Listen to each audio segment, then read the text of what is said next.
All right, and welcome to episode 534 of the Grit to Greatness Endurance Podcast. We're your hosts, coaches, Rich Soares, April Spildy, Lauren Brown, and we are excited to have Coach K.O joining us, and we are all on a mission to help endurance athletes train smarter, race stronger, and build the grit it takes to achieve greatness. Today, we're excited to introduce the newest member of the Grit to Greatness coaching team.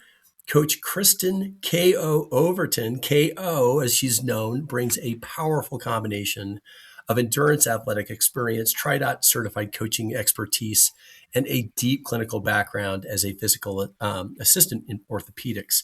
She's known for energy, empathy, athletic-centered coaching, and a fierce commitment to helping athletes achieve big goals while staying strong, healthy, and durable. Coach K.O., welcome. We're glad you're here. Thank you. It's so awesome to hang out with you guys and get gritty. Get gritty. You got it. Look at you. You're already using the lingo. She's got gritty green on. And I got to say, we got an additional coach here. His name's Coach Rico Suave. I don't know if you can tell. Rich is dealing with a little bit of a voice manipulation, not of his own accord. This poor man has been going through it. But we're glad you're here too, Coach Rico. You like that, the Rico Suave deep voice thing. Yeah, I wish I could shake this, though. It's good to be with you guys. I wouldn't miss this for the world. I will probably not talk as much today as I usually do, which maybe some people are probably wiping their brow going, good. I get to hear the ladies. So I get to hear the ladies again. You guys held out the show last week. That was awesome. It was ladies' night, and we felt all right. Oh, love it. It was so much fun. And we got your back, Rico. Don't worry. So we'll save your voice. I'm excited. My daughter's going to UNLV for her residency. Yes, so is. Yes, that's awesome. Why I was out last week. So yeah, I was busy. I was at a reception catching this thing. It was worth it, I bet. Yeah, very much. So. All right, well, let's jump into some announcements. As if you've listened to us, you probably have heard us talk about velocity. So this is your reminder. If you have not gone into the show notes or follow us on Instagram at G2G Endurance and see our posts about velocity, grab a 2-week trial, check it out. The platform allows you to dial in your skills on the bike that will translate to your outdoor training as well as your racing. And you get to experience 3 live coached classes each week, Tuesday, Thursday at 6 a.m. Mountain Time and Saturday at 8 a.m. Mountain Time. Saturday's ride is a 90-minute ride with Coach Rich. So definitely check it out, grab a friend, dial in your training so that you are a stronger, more confident athlete on the roads and in races. I got to say, when I did my velocity ride on Thursday, I was having a great time making some bad decisions up front. That was what a great title. Love that. Thank you. Yeah, and it was in reference to the lovely what it's like to be on a mountain bike start line with a fast start, right? So everybody's just punching from the gate. So you're going full throttle. You're trying to get your position, and then people settle in. So it was 6 surges of bad decisions, and then you had to manage that fatigue through the rest of the workout. So yeah, lots of fun on these velocity rides. Also, if you didn't know, we have an event calendar on our website at GritToGreatnessEndurance.com. So all these amazing things that are happening are velocity rides. Rich's amazing webinar that he did last week on race day nutrition and hydration, that is on the event calendar as well as on our website as a replay. All those things that we have coming up, we want you to head over there to check it out so that you're fully informed. And we got some special race day shout outs that we want to give. If you're watching us on YouTube, you see that we're all wearing some type of Ironman swag. I'm actually wearing Ironman Texas 70.3 in honor of my athlete, Sasha Goldsberry, who is racing Galveston this weekend. And I just want to send out all the love and positive vibes and all the fierceness to bring it home in Galveston. And I'm also sending good vibes that the swim is not canceled. So Let's go, Sasha. And let's hope that it's not so windy that anybody falls off their bike out there, right? So No be safe kidding. in Galveston, folks. And speaking of Galveston, Chris Shothan, you are going to crush it tomorrow, buddy. This is the day you've been training for. Big day, you and Sasha crushing it out there at Galveston. You've got the cows on one side in fields. You got the seagulls on the other side. It's the greatest experience ever down there in Galveston. And if that's not enough, we've got Greg Castro. He's going to be racing Oceanside on Sunday, and this is kind of his home turf. This is kind of where he's from, so he's going to do great out there. He sent me a picture. I think the nutrition about the carb loading 2 days before really hit home for him, because I got a nice picture of a big stack of pancakes. It didn't have all the chocolate chips on it that I was looking for, but it looked pretty carbolicious. That's carbtastic. How about you, Coach K.O? I know we were talking beforehand. What you got? Yeah, I have an athlete doing a half marathon on Sunday, the Love Run in Philly. Lauren, you probably know that well. I was going to do that, but pool school is going on, so I'm doing pool school instead of doing the Love Run. So I actually was shout out to Emily Hansen. She's had some struggles through her training, but she's all set to roll, and had a good conversation with her this afternoon, and wishing all the luck starting at the steps of the Rocky statue. So what's better than that? That's awesome. Why is it called the Love Run? Because of the Philadelphia's brotherly for love lovers, thing? Right? Yeah. Okay, gotcha. That's what it is. Brotherly love. Yep. Yeah. Cool. K.O, we are so happy to have you on the show with us tonight. We cannot wait to share you with the world. So I'm going to bring us into this interview. Coach Kristin, K.O. I'm so used to calling you K.O. Overton is a TriDot certified triathlon coach with a background in orthopedic sports medicine as a physician assistant.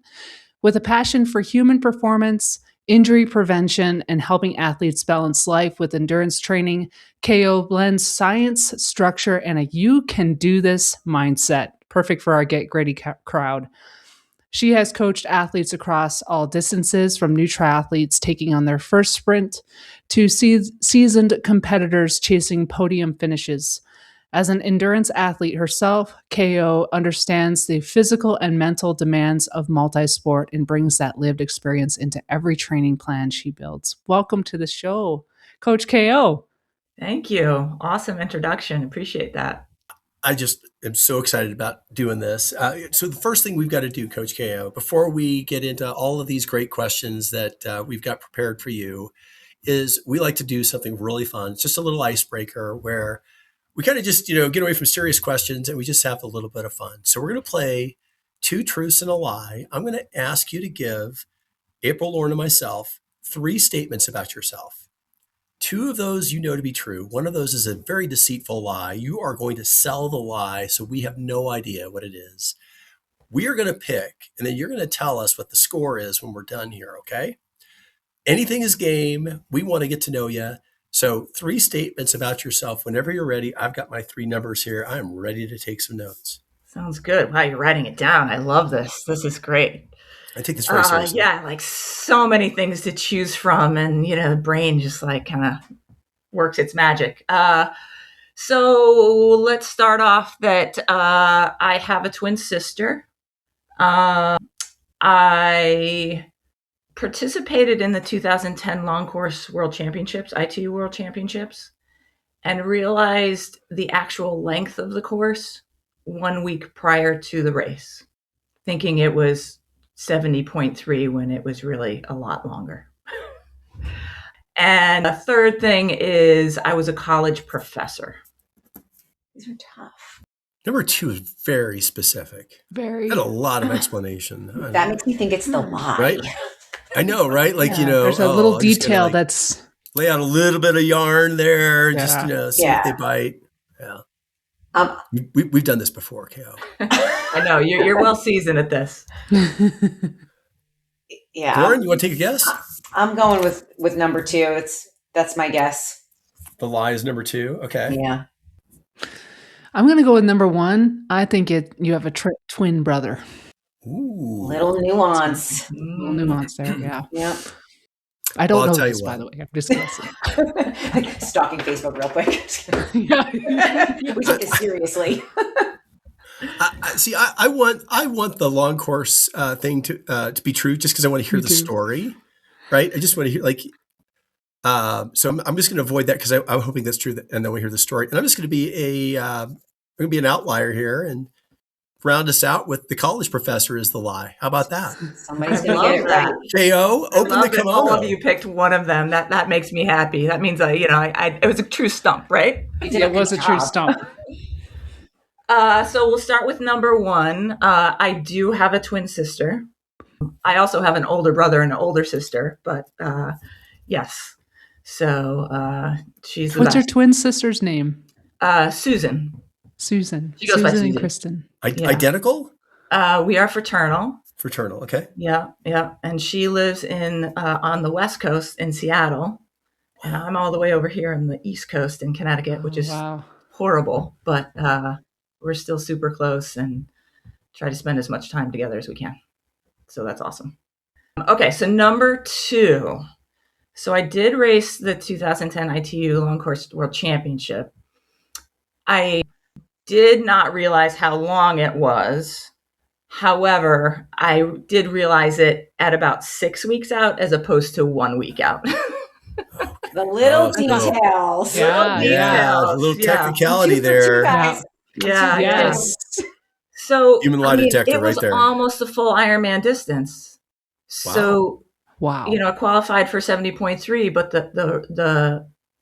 so it was in Germany, so it was in kilometers, and I didn't really pay attention to that initially.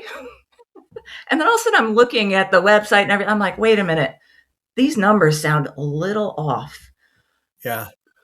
So I did a 4K swim, which is basically a full Ironman swim. I did a 130K bike, which is about 80 miles, and then a 30K run. So it's just over 18. Yeah. Wow. So this is what catapulted me into saying, I'm there. I'm just going to do a full Ironman now. So 2 years later, I did Lake Placid, 2012. Oh, wow. Sounds like that course really suits you because of your swim strength. It was great. It was awesome. That's cool. Yeah. Huh. Yeah. Great experience. So no college prof, huh? So I was a college professor. Oh, okay. Okay. So for about 25 years, I taught gross anatomy at the Quinnipiac PA program over the summers. So that's awesome. Yeah. So I had my hand in a little. No, I couldn't handle that. Ooh, no details there. So great. You don't do cadaver dissection well. Oh no, I have no idea where my daughter comes from, and it's funny at Creighton at the end of the year they actually do because it's a religious school, they do a mass for the families and the cadavers to thank them for their gift to science. Wow. Yeah, we always do did some sort of ceremony for the individuals that donated their bodies. Yeah.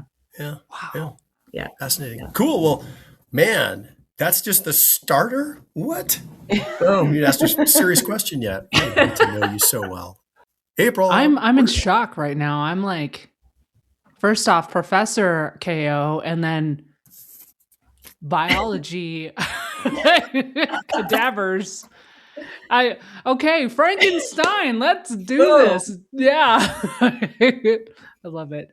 Oh, K.O. So let's peel this back a little bit more.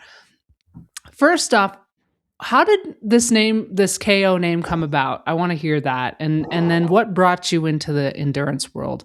It's kind of funny. Like it was never like a thing. So it's really just my initials, right? Kristin Overton, K.O. And so all of a sudden it was like, I can't remember. I think it was more when I started working after school. She's lurking around. She's trying. Sorry. We have to edit this out. You just pull up a chair. Yeah. Right. Yeah. Thank There you you. go. Pull up. There we Aw. go. Love that. So, I think, it's when I started working, it just sort of came out, people just started calling me KO. So it started at work. Okay. And I don't know, it's just easy for people to say, whatever. And it came out, I was like, oh, KO, knockout, made it fun. And then it just kind of translated over in TriDot. And I think it was even just, through the Facebook page and, your initials always come up, right? So it's just KO. So, and it's just kind of an easy flow as Coach K.O, which is awesome. So it's just kind of stuck and it's catchy and it's fun. Love that. So yeah, it's good, a fun little nickname for sure. And what kind of brought you into that, into the endurance space, moving from the academics, or has it always been something that's there? I've always been an athlete. So, I grew up playing soccer and basketball and volleyball and whatever I could get my hands on, playing football with the boys in the park, that kind of stuff. And I really hated running, honestly, when I was a kid. I had to have a ball in my hand if I was going to run. And then when I went to PA school, I had very limited time to stay in shape and just have that outlet.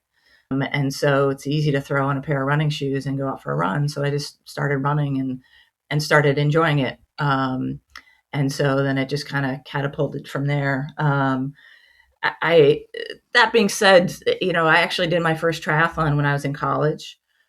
There was a school newspaper. It was actual newspaper back then. And I think it was somebody's school project that they said, we're going to put this training plan in the school newspaper and it's going to lead up to this sprint triathlon on campus. And I saw it and I'm like, I can do that. I said, I have a mountain bike. I know how to swim and I can run. So that was my first one. And I really, really loved it. But didn't really kind of come back to it until after PA school. I met a friend of mine that was doing triathlons and I'm like, oh yeah, I really want to do this again.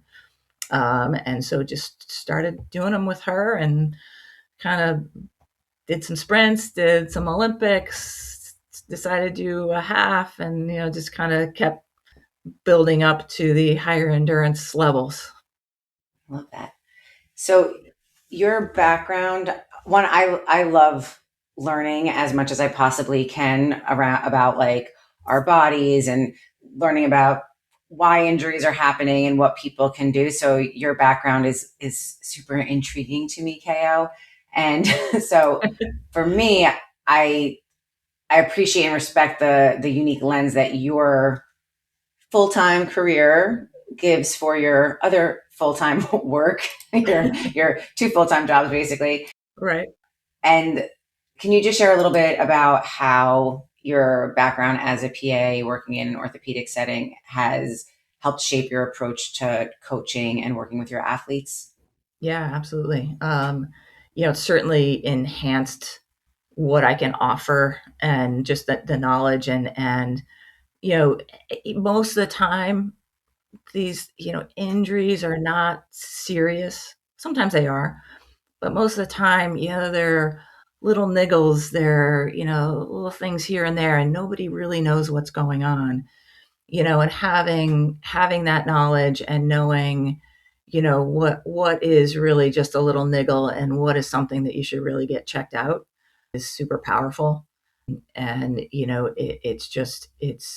I think it's reassuring to some of my athletes for sure, knowing like, okay, they're hearing this from somebody who has a little medical knowledge and background and worked with athletes, et cetera, to know, okay, I can work through this, or, okay, she's telling me I need to go see an orthopedist or I need to go to a physical therapist, then that probably means something. I should probably do it.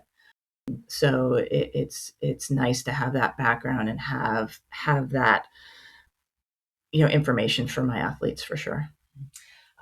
Dare I say this, guys, that this might be something that has legs for a topic for a webinar. Just thinking, something to think about. Throwing it out there. It's got all the bones of a good webinar, right?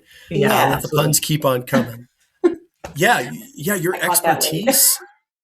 Your expertise and knowledge around the human anatomy is a massive superpower for you as a coach. Yeah. What was it like on this trajectory of I'm an athlete, I'm enjoying being an athlete? Obviously, at some point there was an intersection, and you're like, "Oh, I'm going to take the off ramp here and be a coach." What was the attraction? What was that experience? How did that process go for you? Yeah, that's a great question. So, as an athlete and just kind of going through the motions and building up my endeavors, and learning from other people and having coaches, and just learning so much from them. And then as I'm going through my experiences, and you just meet people, and other athletes, and then you start, as you're a little bit more seasoned, you start giving them advice. And all of a sudden I'm thinking, this would be a really fun thing to do, to actually share my knowledge and encourage these athletes to love the sport as much as I do. And so it just kind of came into that, and with encouragement from my previous coach, Mayfield, he really helped encourage me to, you really should pursue this and go for it. So I started the process and found many more mentors and colleagues to help me along the way. And it's been catapulting me into a great niche, and allowing me to meet the three of you and join your team and collaborate and share each other's knowledge. Is just going to be amazing. I feel like we're the lucky ones, K.O. So thank you for that. How would you describe your coaching style in a sentence or in a way that's unique to you? I guess 3 words that really spoke to me as an athlete. And because it spoke to me as an athlete, this is how I want to approach and have my athletes approach their training. The 3 P's: passion, positivity, and perseverance. So those are the 3 things that have really spoken to me throughout my journey. And I even created kits and have the 3 P's on the kits. Reminds you when you're racing that this is, and really the core of grit, right? Which, yes, back then, really grit didn't really come into my brain. And then as I'm coming on with you guys, it's just like, it was serendipitous, right? 100%. I mean, I don't know if you've read the book Grit by Angela Duckworth, but that is her definition of grit, is passion plus perseverance over the long term. So, Yeah. I mean, I think that is serendipity. It's like crazy. Amazing. But amazing, yeah. And that book came up 2 weeks in a row, Grit. That was like, we brought it up last week too. Let's do a little myth debunking for anyone especially for anyone who's like listening, that is, I would say, like, tri-curious. You're interested in coming into our world, right? So what's, in your opinion, a myth in triathlon that you love debunking? I think it's just the sheer fact that I can't do it. It's like, they're like, oh my gosh, you're going to swim and you're going to bike and you run. That's ridiculous. I can't do that. Anybody that puts their mind to it can do it.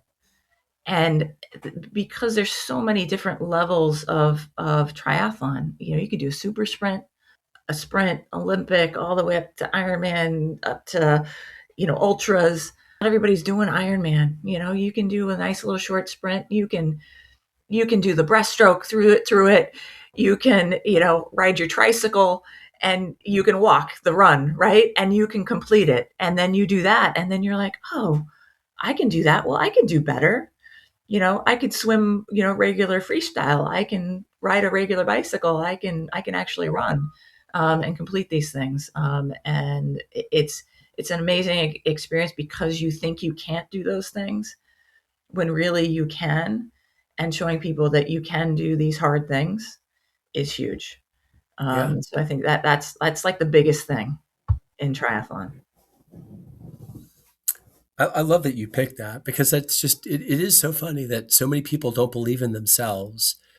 And it's kind of another way that, we kind of all get stuck. What are some ways that you help unstick athletes other than once you get them to the point where, okay, maybe I can do this? What are some of the other places that athletes get stuck from your experience? I think they get they get they get stuck in the intensity of things. So I think, they feel like, oh, I have to go this fast, or, I have to do it this way. I think you have to, meet them at their level and then teach them how to improve. So whether it's a swim, is simply, putting your head in a better position, or on the bike, learning how to drink water out of a water bottle while you're riding. These little simple things, that just help kind of keep you moving forward. Uh, that kind of thing. Thinking through the athletes that you've worked with and the ones who you have seen just blossom from their beginner state to that belief, right? I am a triathlete. I can do these hard things. What is one thing that if you could get every athlete to do, what is one thing that you would do to help them with their long-term durability and staying in the sport, right? Making this a lifestyle. Yeah. I think keeping it fun. Hmm. So, as you kind of get into the sport and you kind of head down and you're like, I got to do every workout. I got to do it exactly right. And it ends up being stressful and more of a job. So I think if you learn to dial it back and remind your athletes that this is fun, this should be really fun. And so, if you're down in the dumps and you're by yourself, like, come ride with me. Come Hmm. for a run with me. Let's just go have some fun. We're not going to think about, you know, zone 4, zone 2, what's my heart rate? Let's just go have some fun. And then, just give yourself some grace. You don't have to complete every workout. If your job is killing you, your family's tugging at you, take the day off. Go be with your family for the day. Get the stuff done that you need to get done at work, and then regroup and get back into it. Because if you let all those things just pile up, then you're going to give up on the sport, where that's probably the one thing that's, and I know that's what it is for me. It keeps me mentally sane and gives me that decompression time from everything else. So certainly never anything that I want to let go of. So, making sure that you keep it light. You can't be too serious about it. That's some good medicine there, Doc. Yep. I know I was gonna kind of go off of because you're busy, right? You're working full time as a PA. You're coaching athletes. You have relationships. You have a social life. You have all these things, and I mean, you did pretty much touch upon this with your approach, but when you're coaching with athletes or even just like looking at somebody's week at a glance or your own week at a glance, what does balance look like for you? Like, how do you coach athletes to, and I would say balance is kind of a funny term because nothing's ever going to be completely balanced. Everything's Yeah. integrated, rather, I guess I should say. Yeah. Is there anything to add to that beyond of course, have fun with it? But any other tips that you would give people? Yeah, I think, I've recently had conversations with a couple different athletes who have crazy schedules. One's a college student, where the schedule's a little wonky and it changes every couple of weeks and that kind of thing, to a super busy physical therapist that owns her own business and has to deal with those things, and her schedule's always different every day. So I think you have to kind of break your days down. You have to find, okay, what is on any given day, what is that time frame that you can get that workout in, and you can put that on your calendar, that's the most important thing at that time, and make it a habit. So, and look at your schedule weekly, monthly, whatever it is, whenever it changes, and then sit down and work with it. And, if you have to change some things around, it's never going to be perfect. You have to be a little bit flexible, but really trying to get those time frames down where you can say, okay, this can be my training time. Let's make it my training time, and nothing else can take that away from me. That is great advice, and I hope that I can follow your advice. It's not easy, Rich. No, I know. I struggle with it too. Rich, who's this rich person? We're talking to Rico. Yeah, Rico here. All right, let me see if I can put on that Rico voice here. All right, so here's what I want to know. If you could design, we've actually talked about this a few times on the podcast. We need to get your vote on this. If you were going to design your dream triathlon course, and it does not have to be, it doesn't even have to be swim, bike, run. You pick the sports. What is your dream triathlon? Oh, this is such a great question. I gotta be honest. I don't think I would change the sports, because I just love swim, bike, run. I think the swim I would have at that lake in Immenstadt, Germany, where I did the 2010 World Championships. It was chilly. It was cold, but it was like pristine, like just water that you could just stay in and swim in forever. It was great. I think as much as I like a super flat, fast course, I also love climbing hills on the bike. So I'd pick some crazy, scenic, fun bike course. I'm not sure I could say exactly what course I would pick. I don't know. Somewhere. We just go ride Castle Pines again. We could do that again. Yeah.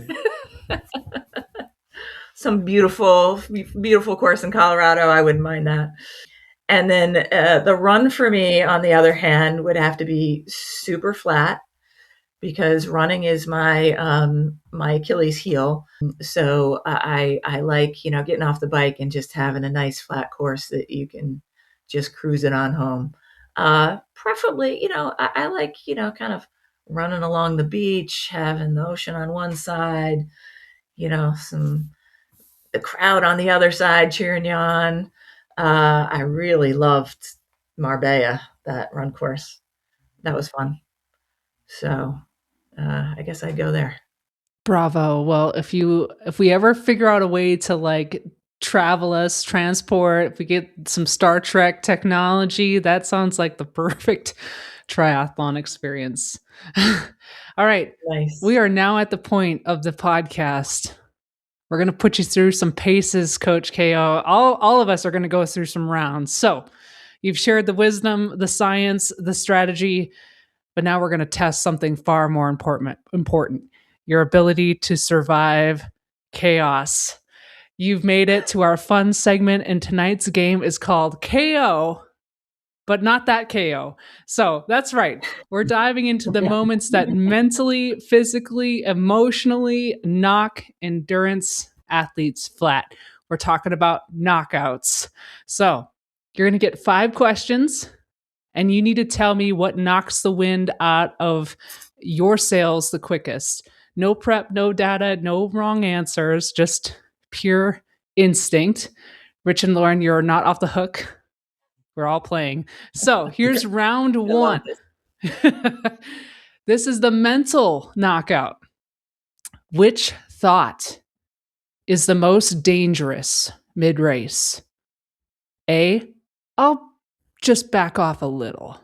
B, everyone else looks so strong. C, why did I sign up for this? Or D, I could totally quit and no one would know. Oh, that's a tough one. What was the first one again? I'll just back off a little. You know, I think that the biggest one for me when I'm in a race and all of a sudden I start thinking, why does everybody look so strong? Mm-hmm. That starts playing games with my mind, and I have to get that out of my mind very quickly. So that's the one thing that'll kick me to the ground. That's good. That's good, Coach Lauren. I'm with you, K.O. Same one. I was like, that for me is like, if I start looking outward instead of just focusing on me, that's a problem. So Yeah. Rico. Yeah, I don't think I've got D in me. I've gone some pretty stupid lengths to finish a race, but definitely B gets into my head. I'm like, as soon as I'm like, why do I feel like this, and why does everybody look stronger? Like, I'm like, Yeah, I think that rung everybody's bell. Okay. Yeah. Round 2. Emotional damage knockout. Which of these hits harder than a physical knockout? A, missing a workout. B, getting dropped on a group ride. C, seeing your coach adjust your plan. Or D, someone passing you in Crocs. Crocs with socks. Oh no. I think if somebody passed me in Crocs, that would kill me emotionally. Damage. That would give me damage for sure. I don't know if I could come back from that either. yeah, I'm feeling that one too. I don't remember what B was, but until I heard D, I think I was going with B, but now I can't even remember what B was. Oh, so, getting dropped on a group ride. Oh yeah, like that kind of sucks if you're like, oh my God, now I have to catch up with everyone again. Yeah. But the Crocs actually win. So the Crocs would hurt. That would hurt. Rico. It depends on if I have my Garmin on me or not. Getting dropped on the group ride and I don't have the course, I'm going to be really worried about that. But I'm actually going to go with B just for the sake of like, oh, now what? Now what? What do I do? Yeah. That was the second choice, Rich. Yeah, I think so too. Good. Okay, you have survived to round 3. Triathlon reality knockout. What's the most common knockout moment in a race? A, swim start chaos. B, the first big hill on the bike.